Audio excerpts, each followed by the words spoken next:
ವಿರಹ ವೇದನೆ. ವಿರಹ ವೇದನೆಯನ್ನು ನಾವು ಮಾನವರಾದಿಯಾಗಿ ಪ್ರಾಣಿ ಪಕ್ಷಿಗಳಲ್ಲಿಯೂ ಕಾಣಬಹುದು. ರಾಮಾಯಣದ ಪ್ರಾರಂಭದಲ್ಲಿ ವಾಲ್ಮೀಕಿ ಮಹರ್ಷಿಗಳು ತಮಸಾ ನದಿಯ ತೀರದಲ್ಲಿ ಹೋಗ್ತಾ ಇರುವಾಗ ಬೇಡನೊಬ್ಬನು ಒಂದು ಕ್ರೌಂಚ ಪಕ್ಷಿಗೆ ಬಾಣ ಬಿಟ್ಟು ಕೊಲ್ತಾನೆ. ಆಗ ಅದರೊಂದಿಗಿದ್ದ ಮತ್ತೊಂದು ಪಕ್ಷಿಯು ಬಹಳವಾಗಿ ದುಃಖಿಸುತ್ತೆ. ಅದೇ ರೀತಿಯಾಗಿ ಕಪೋತೋಪಾಖ್ಯಾನದಲ್ಲಿಯೂ ಸಹ ಒಂದು ಪಾರಿವಾಳವನ್ನು ಬೇಡನು ಕೊಂದಾಗ ಮತ್ತೊಂದು ಪಾರಿವಾಳವು ತಾನೂ ಸಹ ತನ್ನನ್ನು ಬೆಂಕಿಗೆ ಸಮರ್ಪಿಸಿಕೊಳ್ಳುತ್ತೆ. ಹೀಗೆ ಚಕೋರ ಪಕ್ಷಿಗಳ ವಿರಹ ವೇದನೆಯ ಬಗ್ಗೆಯೂ ಅನೇಕ ಸಂಸ್ಕೃತ ಕಾವ್ಯಗಳಲ್ಲಿ ನಾವು ಕಾಣಬಹುದು. ಇಂತಹ ವಿರಹ ವೇದನೆಯನ್ನು ಅನುಭವಿಸುವುದು ಬಹಳ ಕಷ್ಟ ಸಾಧ್ಯ. ಇದು ಕೇವಲ ವಿವಾಹದ ಮೊದಲು, ವಿವಾಹವಾದ ಹೊಸದರಲ್ಲಿ ಮಾತ್ರವಲ್ಲದೆ ಅನೇಕ ವರ್ಷಗಳ ಕಾಲ ಜೊತೆಯಲ್ಲಿ ಜೀವನ ನಡೆಸಿದ ಬಳಿಕವೂ ಒಬ್ಬರು ತೀರಿಕೊಂಡರೆ ಮತ್ತೊಬ್ಬರ ಜೀವನವು ದುಸ್ತರ.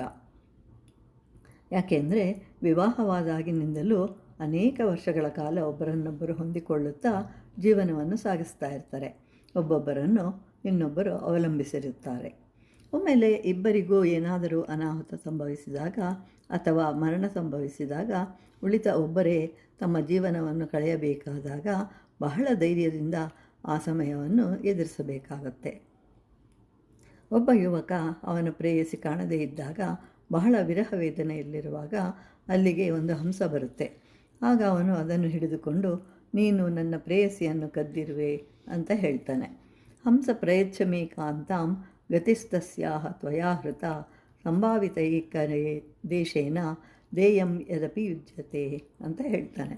ಆಗ ಆ ಹಂಸ ಹೇಳುತ್ತೆ, ಅಯ್ಯ, ನಿನ್ನ ಪ್ರೇಯಸಿ ಯಾರು ಎಂದೇ ನನಗೆ ಗೊತ್ತಿಲ್ಲ, ಹೀಗಿರುವಾಗ ನನ್ನನ್ನು ಕೇಳುತ್ತಿರುವೆಯಲ್ಲ ಅಂತ ಹೇಳಿದಾಗ ಆ ಯುವಕನು, ನಿನ್ನ ಬಳಿ ನನ್ನ ಪ್ರೇಯಸಿಯ ಒಂದು ಗುಣ ಇದೆ, ಆದ್ದರಿಂದ ಮಿಕ್ಕವೂ ನಿನ್ನ ಬಳಿಯೇ ಇರಬೇಕು ಅಂತ ಹೇಳ್ತಾನೆ.